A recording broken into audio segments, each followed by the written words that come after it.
Hermanos, cuando nosotros hablamos acerca del Espíritu Santo y del tema que ponemos en esta tarde, uno se podría preguntar por qué debemos hablar acerca de esta doctrina, ¿verdad? Acerca de este concepto. A lo mejor sería o hubiera sido mejor poner un título un poquito más atrapante, ¿no? Hablar un poquito de las premisas, de los propósitos que uno podía establecer para este año 2025, pero es que el creyente, hermanos, en este nuevo año, en el año 2025, tiene que conocer y tiene que profundizar en este tema tan precioso que es la neumatología. Así lo presenta la teología. La rama de la teología que estudia la tercera persona de la Trinidad, del Espíritu Santo. Y es que si la iglesia, hermanos, si nosotros no tenemos un entendimiento profundo de qué es el Espíritu Santo, cómo opera en la vida del creyente y qué efectos tiene en cada uno de nosotros, jamás vamos a alcanzar la edificación del cuerpo de Cristo, que es uno de los objetivos de Dios para la iglesia de estos últimos tiempos. Si el creyente no tiene un claro entendimiento de qué es el Espíritu Santo, qué efectos tiene, qué poder me puede brindar a mí como hijo de Dios, jamás vamos a poder alcanzar lo que Dios pide para nosotros como iglesia. No vamos a poder edificar su cuerpo, no vamos a poder cumplir con sus propósitos. Como introducción, quiero primeramente hacerles notar que, por ejemplo, Cristo en su ministerio terrenal habló muchas veces en cuanto al Espíritu Santo antes de irse a la tierra. Todas las menciones que hizo del Espíritu Santo, las referencias que él tuvo en sus enseñanzas dentro de la tierra, fueron más de 15 veces dentro de las menciones que él hacía. Y uno se tiene que preguntar, ¿por qué el Señor Jesucristo hizo tanto hincapié en esta doctrina? Y es por lo mismo que les decía en la introducción, porque el Señor Jesucristo sabía de parte de Dios, dentro de la soberanía eterna, que el futuro de su reino dependía totalmente de la comprensión que sus seguidores tuvieran acerca de la obra del Espíritu Santo.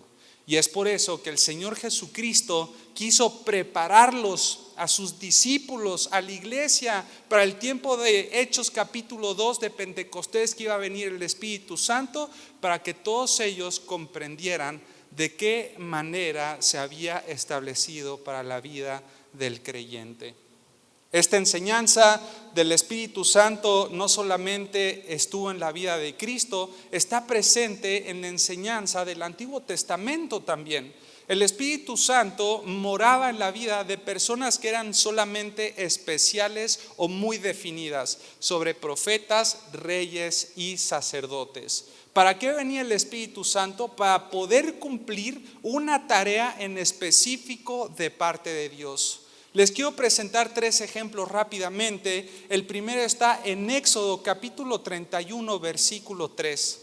Éxodo capítulo 31, versículo 3 nos habla de que iba a iniciar la reconstrucción del tabernáculo. Era la presencia de Dios, y donde un Dios santo iba a tener una conexión con un hombre que era pecador, y este tabernáculo se iba a establecer en medio de las 12 tribus. Los levitas eran los encargados de poner todos los elementos, pero dentro de todo este contexto, Éxodo capítulo 31, versículo 3, se está hablando acerca de un personaje, de Bezaleel, hijo de Uri.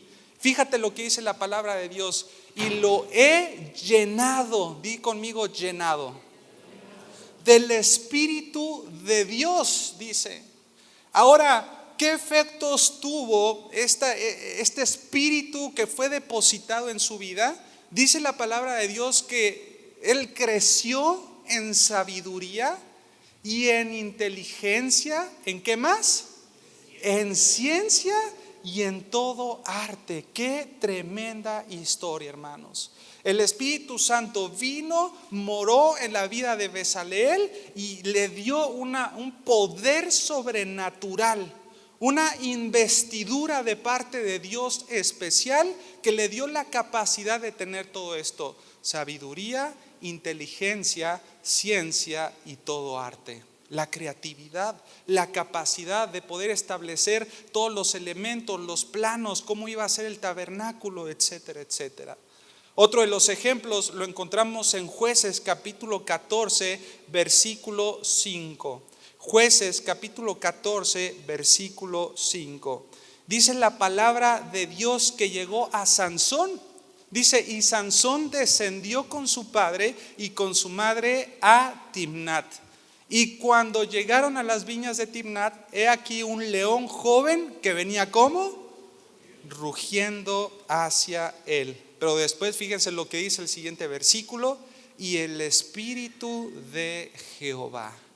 Y el Espíritu de Jehová vino sobre Sansón, quien despedazó al león como quien despedaza a un cabrito, sin tener nada en su mano, hermanos, ningún elemento más, sin tener un arma, sin tener una espada, sin tener una lanza. Sansón fue lleno del Espíritu de Dios y alcanzó una fuerza que se podría decir que es sobrenatural, y despedazó un león que dice la palabra de Dios que era joven. Dice, y no declaró ni a su padre ni a su madre lo que había hecho. El tercer ejemplo que nosotros podemos encontrar está en Ezequiel capítulo 2, versículo 2. Ezequiel capítulo 2, versículo 2. Dice, y luego que me habló, fíjate muy bien, entró ¿quién? El Espíritu en mí y me afirmó ¿dónde? Sobre mis pies, y oí al que me hablaba. Aquí encontramos que no solamente daba unas capacidades sobrenaturales, no solamente daba una fuerza sobrenatural. Aquí vemos que el Espíritu Santo inspiró al profeta para hablar el mensaje de parte de Dios a su pueblo. Literalmente fue inspirado, fue lleno para proclamar un mensaje que venía de un Dios eterno y que es un Dios también soberano. Entonces debemos de comprender algo hasta este punto del mensaje, hermanos. El concepto del Espíritu Santo siempre va relacionada con la palabra poder. Diga conmigo poder. Ahora, si nosotros vemos este cuadro en el Antiguo Testamento, tenemos ahora que avanzar y ver qué es lo que sucede en el Nuevo Testamento.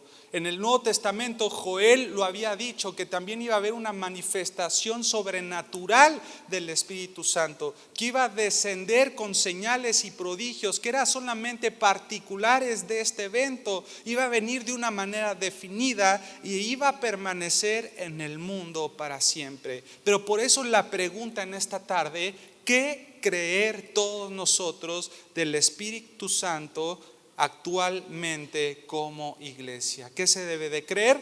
En primer lugar, vamos a dar algunos puntos, ¿verdad? De una manera muy concisa, y mi oración es que de verdad pueda ser de bendición para tu vida y que hagamos uso de ello para los propósitos que tengas en este año 2025. En primer lugar, con respecto al Espíritu Santo, es que se había hecho una promesa. Fue dada una promesa. Joel capítulo 2, versículo 28 y versículo 29. Dice la palabra de Dios, y después de esto derramaré mi espíritu sobre ¿quiénes? Toda carne, y profetizarán vuestros hijos y vuestras hijas, vuestros ancianos soñarán sueños y vuestros jóvenes verán visiones. Y también sobre los siervos y sobre las siervas derramaré mi espíritu en aquellos días. Y fue después, hermanos, en el tiempo de Pentecostés, aquel gran día en donde se dio el cumplimiento de esta misma profecía. Pedro incluso citó de esta promesa y declaró que era el cumplimiento de aquello que Joel había dicho años atrás. Pedro decía, mas esto es lo dicho por el profeta Joel. ¿Qué debemos de creer del Espíritu Santo, hermanos? Que era una promesa, en primer lugar, que fue cumplida en Hechos capítulo 2, versículo 2. Si me acompañan ahora a esta carta, vamos a ver Hechos capítulo 2, del 2 en adelante. Ustedes van a poder leer todos estos versículos y se van a dar cuenta en el versículo 15 y 16 que dice lo siguiente. porque estos, dice la palabra de Dios, no están ebrios como vosotros suponéis, puesto que es la hora tercera del día. Mas esto es lo dicho por el profeta Joel. ¿Cuál era lo dicho? Que iba a venir el Espíritu Santo de una manera especial y poderosa. Hechos capítulo 2, versículos 1 y 2 dice que cuando llegó el día de Pentecostés, estaban todos juntos unánimes y de repente vino del cielo, dice la palabra de Dios, un estruendo como de un viento recio que soplaba, el cual llenó la casa donde todos estaban sentados. ¿Qué nos habla este primer punto en cuanto a la promesa que fue cumplida? Que fue un evento totalmente definido. Fue un evento totalmente definido. La venida del Espíritu Santo, hermanos, fue tan definida como el mismo nacimiento del Señor Jesucristo. Nunca en la historia de la humanidad, desde Hechos capítulo 2, nunca va a haber otro día como fue en ese día en Pentecostés. Así como nunca tampoco habrá un nacimiento del Hijo de Dios, de Jesucristo. Fue un evento definido, cumplido y sin repetición alguna. Este cumplimiento fue el de la profecía y porque se dio en su totalidad, ya no dejó espacio a partes vacías o por cumplirse. La promesa del Espíritu Santo fue real. No lo busquen, pero yo les cito Juan capítulo 14, versículo 16, dice que el Espíritu Santo iba a venir para que esté con nosotros siempre. Para que esté con nosotros siempre. Ahora, yo no sé ustedes, hermanos, pero hasta este punto del estudio, si yo veo en el Antiguo Testamento que el Espíritu Santo se manifestaba con poderes sobrenaturales y capacidades especiales en la vida de los creyentes, ahora en el Nuevo Testamento lo único que puedo desear es que pase lo mismo con mi vida. Y adivinen que la promesa es para todos los hijos de Dios. Si tú creíste en la obra redentora de la cruz, si pusiste tu fe y tu confianza en el Hijo de Dios y tú creíste por medio de la fe que Él fue crucificado, que fue sepultado y que el tercer día Él resucitó, dice la palabra de Dios que habiendo oído el mensaje, la palabra de verdad, el mensaje de vuestra salvación, fueron todos ustedes sellados con el Espíritu Santo, que es el arras de nuestra herencia. Dice Juan, como veíamos ahorita, para que esté con nosotros para siempre. Entonces, hermanos, el símbolo del Espíritu Santo sugiere que trae consigo un poder especial para la vida de cada uno de nosotros. En primer lugar, ¿qué debemos de creer del Espíritu Santo? Que vino para cumplirse la promesa y capacitarnos con un poder que es especial. En segundo lugar, ¿qué debemos de creer del Espíritu Santo? Que este poder que trae es un poder que es transformador. Diga conmigo, transformador. El Espíritu Santo, hermanos, descendió sobre un pequeño grupo de personas que estaban en Hechos capítulo 2. Eran hombres y mujeres que estaban en un aposento alto, que estaban reunidos, que por ahí estaban con un sentido de susto, de incertidumbre, de no saber qué es lo que iba a pasar, porque recién habían matado al Señor Jesucristo, ya no tenían otras más referencias, no tenían otros elementos, parecía que las tradiciones se desvanecían. Pero en ese momento de desconsolación, en ese momento de incertidumbre, fue cuando vino el Espíritu Santo, los capacitó a todos ellos.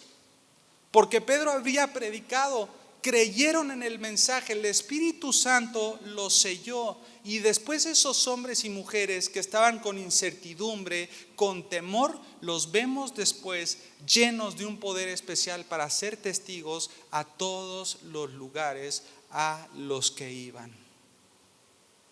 Dice la palabra de Dios que incluso cuando los romanos trataban de perseguir a los cristianos que predicaban acerca del Hijo de Dios resucitado, los apresaban, los agarraban, los llevaban presos y ellos compadecían ante los tribunales, y dentro de los tribunales los hombres y mujeres llenas del Espíritu Santo decían: primeramente es necesario obedecer a Dios antes que a los hombres. ¿Cómo puede ser posible esto, hermanos? ¿Cómo puedo encontrar a hombres y mujeres que estaban totalmente desconsolados, que tenían incertidumbre en su corazón, que estaban llenos tal vez de incredulidad, unos capítulos después, con un corazón totalmente seguros y firmes en el Evangelio de Cristo por el poder sobrenatural del Espíritu Santo? ¿Van conmigo? Es un poder que es totalmente transformador. Quiero que me acompañen ahora a 1 Tesalonicenses, ahí en sus Biblias, y vamos a ver un poquito más acerca de este poder transformador que tiene el Espíritu Santo sobre nuestras vidas.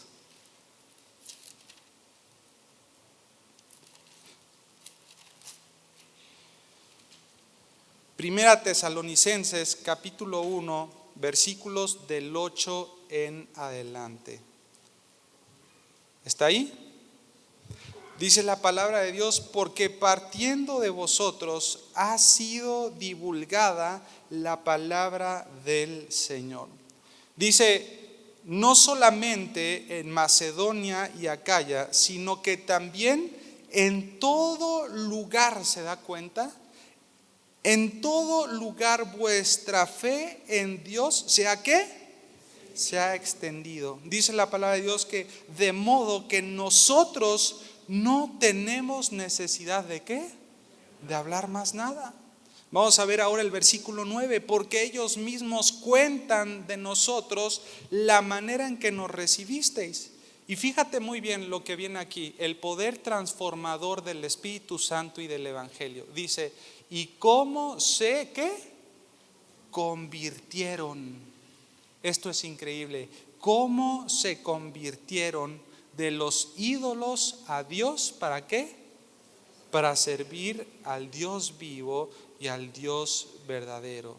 Hermanos, los tesalonicenses hicieron un cambio de objeto de su fe. Antes eran los ídolos falsos, antes eran las imágenes creadas por los mismos artesanos, pero ahora el objeto de su fe era un Dios vivo y verdadero. Y ellos sufrieron una verdadera transformación, un cambio de dirección. Y eso es algo que opera el Espíritu Santo en nuestras vidas. Esto quiere decir que si tú llegaste a la fe, si tú creíste en el Evangelio y depositaste tu fe y tu confianza en la obra redentora de la cruz, tiene que haber específicamente y claramente una transformación de tu vida. Tiene que existir una conversión. Lo que eras antes de Cristo ya no eres lo mismo después de Cristo.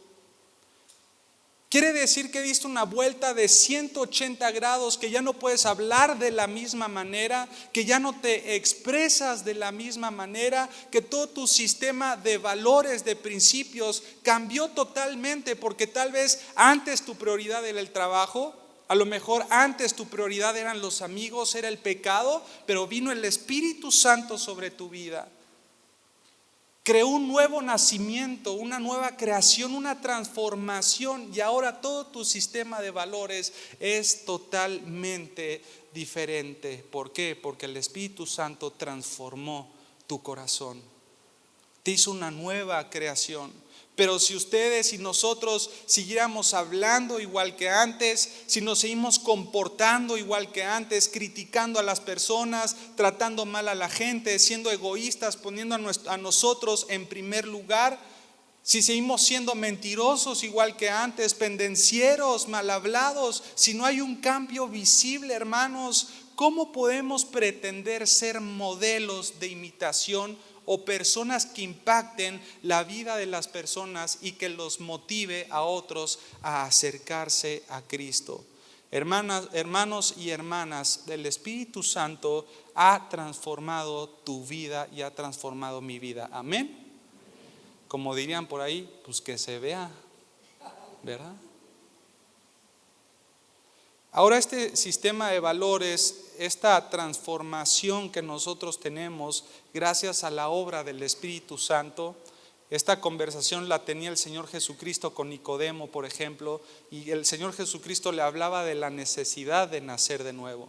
Nicodemo no lo entendía, él decía: ¿qué acaso tengo que entrar nuevamente al vientre de mi madre y volver a nacer? Y él estaba pensando en un aspecto totalmente terrenal y físico. Y Cristo le decía: no, de lo que yo te estoy hablando es de una transformación que sucede a nivel espiritual. El nuevo nacimiento es obra del Espíritu Santo.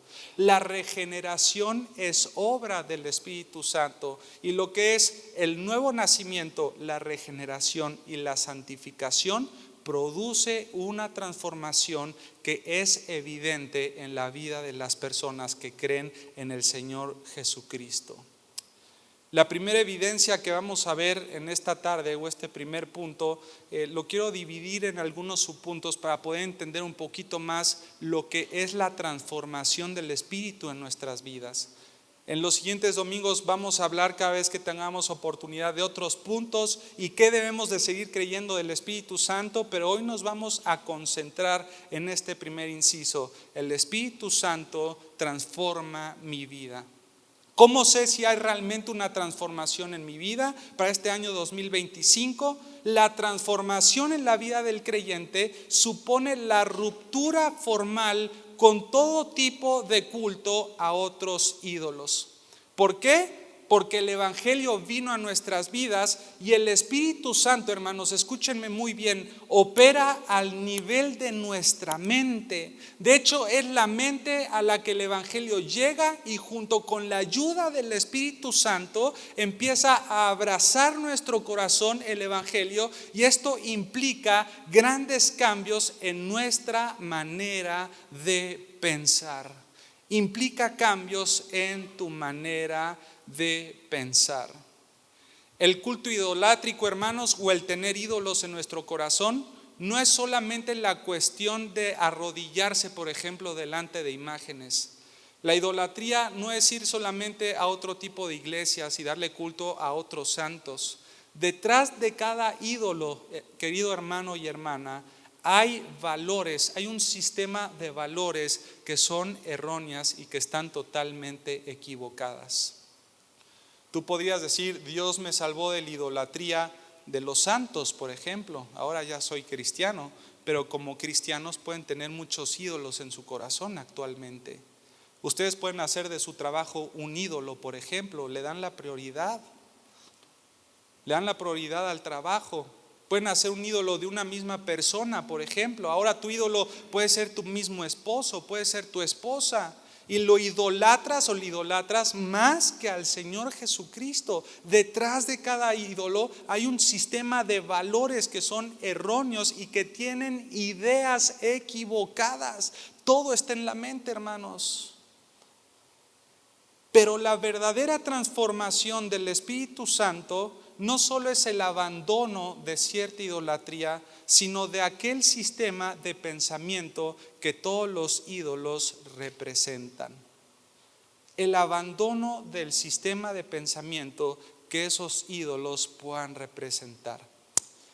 A ver, vamos escarbando un poquito más. Hace 8 días estamos hablando acerca del testimonio de mi padre, ¿se acuerdan?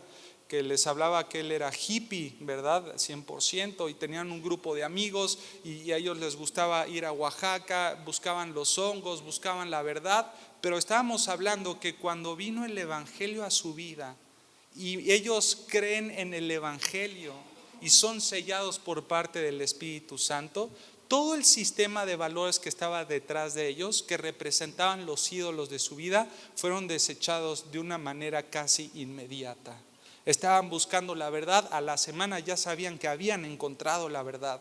El misionero no tuvo necesidad de estarles imponiendo ciertos principios, que dejaran de fumar, que dejaran de tomar, que dejaran de hacer cosas pecaminosas. ¿Por qué? Porque el Espíritu Santo, obrando en conjunto con la palabra de Dios, les dio el poder y la capacidad de abandonar su sistema de creencias e ideologías que los hacían tener ídolos en su corazón, y se dieron cuenta que solamente Cristo puede ocupar el trono de tu vida. Y uno podría decir, yo estoy seguro que Dios ha venido, ha mandado a su Espíritu y me ha transformado, pero lamentablemente su sistema de valores sigue siendo el mismo. Siguen viviendo de la misma forma, siguen siendo atraídos bajo los mismos pecados, siguen practicando el mismo pecado. Y ahí es cuando llega el problema. ¿Por qué hay tanta gente cayendo en pecado dentro de la iglesia? Porque lamentablemente no han sufrido una verdadera transformación. El cristianismo, hermanos, no es solamente por título. De hecho, la palabra cristiano en la Biblia creo que solamente se menciona 3 veces. Y esas menciones que se hacen del cristianismo fueron de grupos ajenos al movimiento y lo mencionan de una manera despectiva. Ahí están los cristianitos, ¿verdad? Si tú quieres buscar la definición de la palabra cristiano en la Biblia, solamente vas a encontrar 3 y van a ser totalmente despectivas. ¿Sabes cuál es el título que lleva un cristiano en la Biblia? Seguidor o discípulo de Cristo. ¿Por qué? Porque el discípulo ha entendido el evangelio y se ha comprometido con todo su sistema de valores y de principios. Ha decidido someter voluntariamente su mente, su corazón a la voluntad de Cristo, no por imposición, sino por transformación del Espíritu Santo. ¿Van conmigo? La primera evidencia entonces de la operación del Espíritu Santo en mi vida es dejar de participar de todos los cultos idolátricos. Por ejemplo, en el caso que fueron de los tesalonicenses, ellos dejaron de frecuentar el Seraperión, el templo de Dionisio, por ejemplo, dejaron de asistir a los cultos cristianos, dejaron de orarle a Zeus, a Osiris, a dioses que eran totalmente griegos, y empezaron a orar y a buscar la dirección de Jehová y del Espíritu Santo sobre sus vidas. Hermanos, en materia del cristianismo solamente hay 2 opciones, y escúchenlas muy bien: o adoras y sirves al Dios vivo y verdadero, o estás entregado a alguna forma de idolatría. ¿Y por qué estás entregado? Porque no has permitido que el Espíritu Santo transforme tu sistema de creencias y de valores. ¿Sí me van siguiendo?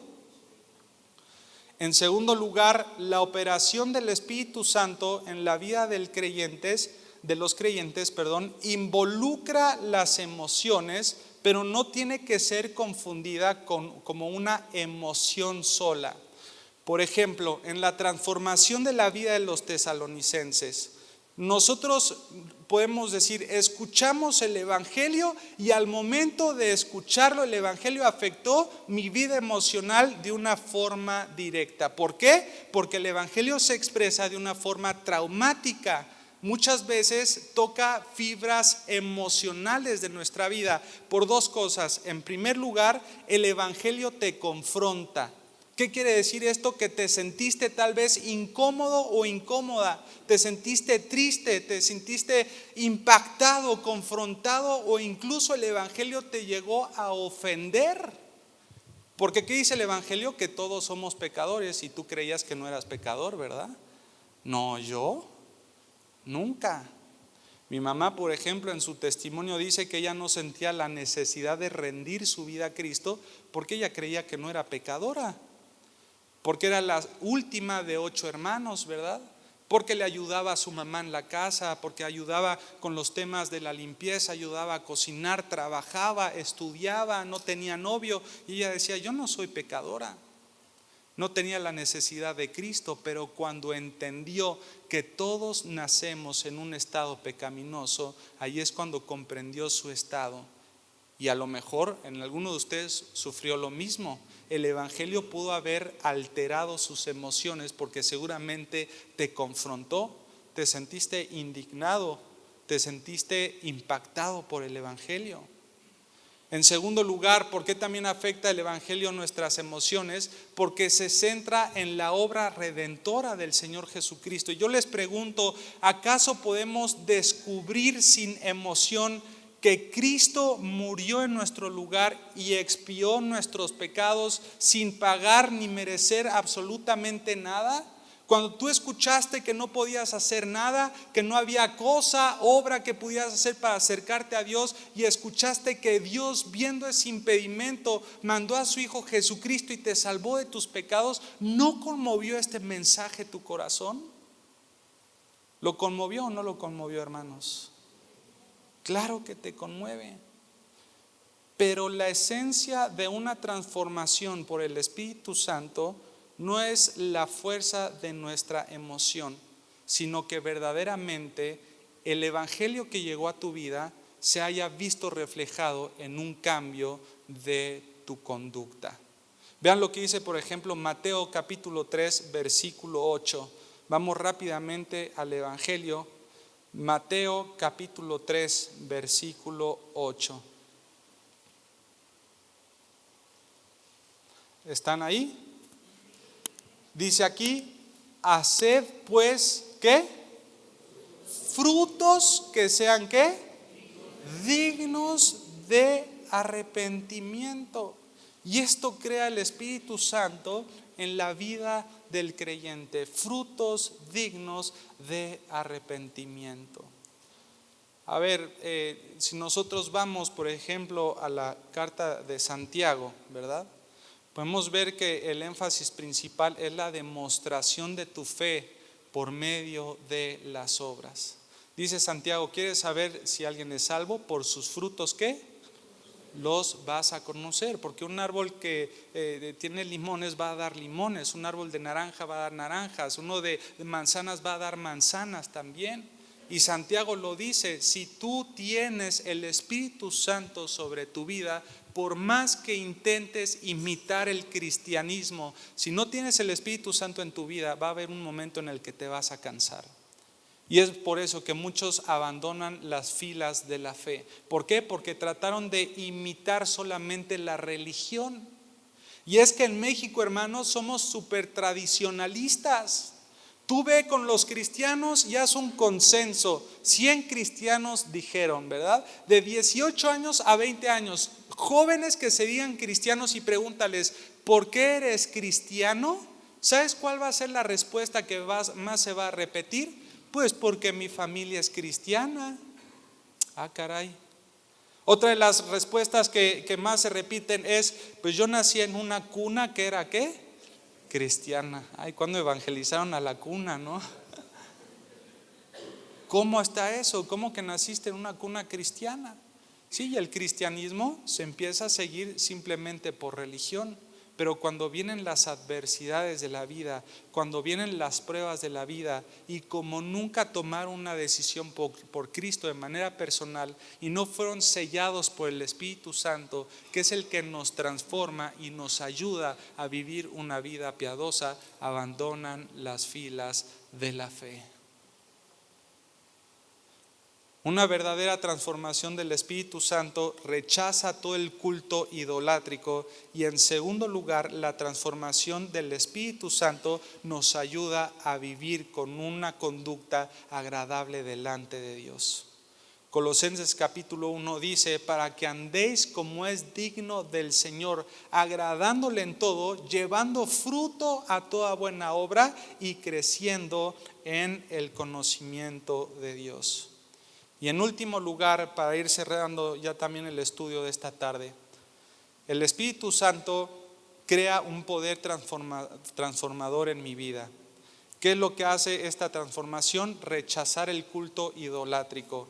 En segundo lugar, no dejarme vivir por mis emociones, sino por convicciones. Y en tercer lugar, la morada del Espíritu Santo en mi vida me ayuda a poder pagar y asumir, o la disposición de pagar el precio por el evangelio.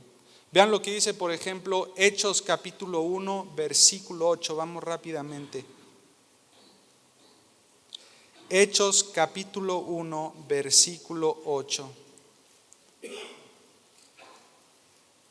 Dice la palabra de Dios: pero recibiréis, ¿qué? Poder cuando haya venido sobre vosotros el Espíritu Santo. ¿Se dan cuenta cómo hay un poder que viene de parte de Dios hacia la vida del creyente? Y fíjense cuál es el efecto. Y seréis testigos. Esa palabra testigos es literalmente mártires. Personas que realmente estuvieran dispuestos a pagar el precio. Eso fue lo que verdaderamente exponenció al cristianismo cuando los romanos los estaban persiguiendo. Porque los cristianos estaban dispuestos realmente a dar su vida por Cristo. Cuando los romanos se dieron cuenta que los mártires, en vez de ser un detenimiento del movimiento, fue un incentivo, entonces ya no los mataban. O sea, no los mates, porque si los matas van a empezar a incentivar a otras ramas y tipos de pensamiento, porque estos cuates, estos que se llaman cristianos, están dispuestos a pagar el precio por Cristo. Y uno se pregunta, ¿cómo encontraban esa disposición? ¿Cómo un hombre puede estar tan convencido en su corazón que puede decir, si hoy vienen a perseguirme a mi casa, si hoy tendría que dar la vida por la fe, yo realmente lo haría? Si hoy empezara la persecución, hermanos, aquí en México, en Querétaro, y llegaran a sus casas y realmente el decir que eres seguidor o seguidora de Cristo, esto podría resultar en perder tu vida, ¿tú realmente estarías dispuesto a dar tu vida por el Evangelio? Uno podría decir sí, ¿verdad? Porque decirlo es fácil, pero a la hora de la práctica es muy difícil. En nuestras fuerzas, hermanos, nadie de nosotros podía hacerlo. Pero en ese tiempo dice que el Espíritu Santo les daba el poder de ser testigos. La verdadera transformación que el Espíritu Santo hace en nuestras vidas es el poder asumir y estar dispuestos a pagar el precio. Ahora, en el caso de los tesalonicenses, ya voy cerrando. No es fácil, hermanos, que alguien renuncie a los dioses que había estado acostumbrado a adorar desde la infancia. En el caso de los de Tesalónica, ellos fueron criados en este sentido. Estaba todavía la cultura griega muy arraigada, estaba la adoración a los dioses griegos muy arraigada, y no es fácil que alguien renuncie a la adoración de otros dioses cuando a eso fuiste enseñado desde tu niñez. En el caso de los católicos, por ejemplo, es muy difícil dejar el catolicismo, aunque cuando tú le predicas a un católico, entiende el mensaje, entiende el evangelio, pero no quiere rendir su vida al evangelio porque ¿qué? Por la tradición tan arraigada que está en su corazón. Porque sabe literalmente que si rinde su vida a Cristo y se cambia al cristianismo, esto literalmente podría significar una bofetada en el rostro de toda su familia que es católica y te toman como un hereje. Ya no te invitan a las comidas, ¿verdad? Ya no te invitaron en la Navidad. ¿Por qué? Porque toda la familia es católica y tú eres el cristianito, no encajas.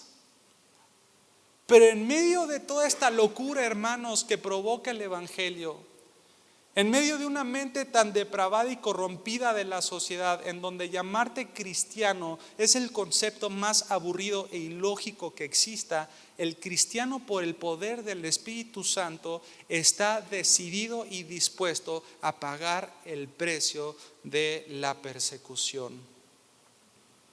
¿Por qué? Porque la transformación que hace el Espíritu en tu vida significa un cambio de valores sociales y tradicionales en menor o en mayor grado. Fíjense muy bien, mientras muchos padres cristianos de hoy en día tienen que lamentarse que sus hijos, con toda la ventaja que tuvieron de una formación espiritual, que estuvieron en la iglesia, crecieron en la escuelita, pintaron a Daniel con los leones y todo el apoyo del hogar de un creyente que pueda dar, estos hijos de cristianos procuran vivir, o son los que más viven, una vida dividida entre Dios y el mundo, porque su transformación no ha sido real por medio del Evangelio y del Espíritu Santo. su transformación ha sido imitada por lo que han visto en sus padres. Pero generalmente, escúchenme bien, la persona que nace en un hogar católico y llega al Evangelio, su transformación suele ser más radical y genuina que los que nacen en un hogar cristiano. ¿Por qué? Porque creyeron en el mensaje, depositaron su fe y su confianza, vino el Espíritu Santo y el Espíritu Santo les dio la capacidad de pagar el precio en medio de la persecución. Amados hermanos, quiero cerrar con este pensamiento. ¿Qué debes de creer del Espíritu Santo? Que una promesa que fue cumplida.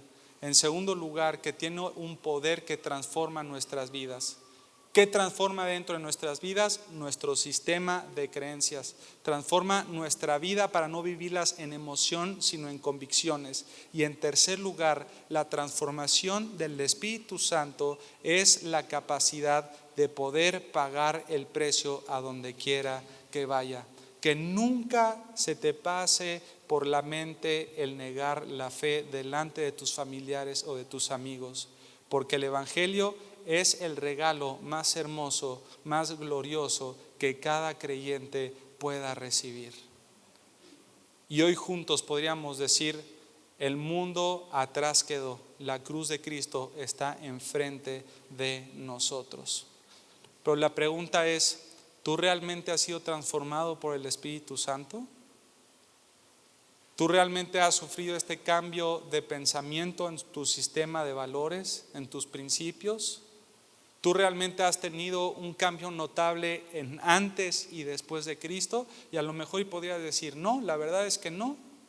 Sigo viviendo igual, me cuesta trabajo leer la Biblia, dejar el pecado. Hoy es el día, hermano y hermana, para preguntarte si realmente has aceptado a Cristo como tu Señor y tu Salvador. Porque en tus fuerzas nadie va a poder vencer al pecado y vivir una vida digna de Cristo. Eso solamente llega con el poder del Espíritu Santo, ¿se entiende? Quiero que cierres tus ojos de una manera muy personal ahí desde tu lugar, desde donde estás. Y quiero que seas muy sincero contigo, que seas muy sincera también contigo y que te pongas a pensar hasta qué punto de tu vida cristiana ha sido imitación y hasta qué punto de tu vida cristiana ha sido realmente por convicción. A lo mejor hoy te has dado cuenta que, como decíamos ahora, naciste en un hogar cristiano. A lo mejor asistes a la iglesia porque tu esposa asiste, tu esposo asiste, y solo por venir ya te dices cristiano, pero te has dado cuenta que el cristianismo es más allá de un título. El cristianismo es más que una emoción. El cristianismo significa haber creído en el mensaje del Evangelio. Es adoptarlo en tu corazón. Creer que Cristo vino a la tierra, que Él fue crucificado, que Él fue sepultado y al tercer día resucitó. El cristianismo es el sello del Espíritu Santo, el Paracletos, el que ayuda en la vida del creyente a poder vivir en santidad. Aquel que está conmigo para regenerarme, para hacer una transformación de toda mi mente y de mi corazón. El Espíritu Santo está para poder vivir una vida digna de un hijo de Dios. Y a lo mejor hoy es el día en el que tienes que decir: Padre, hoy me he dado cuenta que no he sido sellado por el Espíritu Santo. Hoy me doy cuenta, Señor, que mi cristianismo lo he vivido solamente por título o por tradición. Y hoy quiero asegurarme, Señor, de recibir el regalo de la vida eterna y la morada del Espíritu Santo, el cual me capacita, Señor, para poder cumplir con tus principios. Y hoy, Padre, de una manera muy personal, te digo que creo que soy pecador, que he fallado delante de ti, que mi pecado, Señor, me separa de ti, que estoy perdido, Señor, sin Cristo, pero también he entendido que tú enviaste a tu Hijo unigénito a morir en una cruz por mis pecados. Hoy creo, Señor, que Él resucitó, se sentó a tu diestra y que Él está vivo. Creo, Señor, en el Evangelio, en este mensaje tan glorioso. Y te doy gracias, Señor, por la vida eterna. Y en segundo lugar, gracias, Padre, por el sello del Espíritu Santo. Gracias por esta hermosa capacidad que tú nos das para vivir una vida de acuerdo a tus principios. Gracias, Padre, porque tú eres bueno. Dejamos este tiempo en tus manos agradecidos. En el nombre de Cristo Jesús. Amén y amén. Que Dios bendiga su palabra, hermanos. Muchas gracias.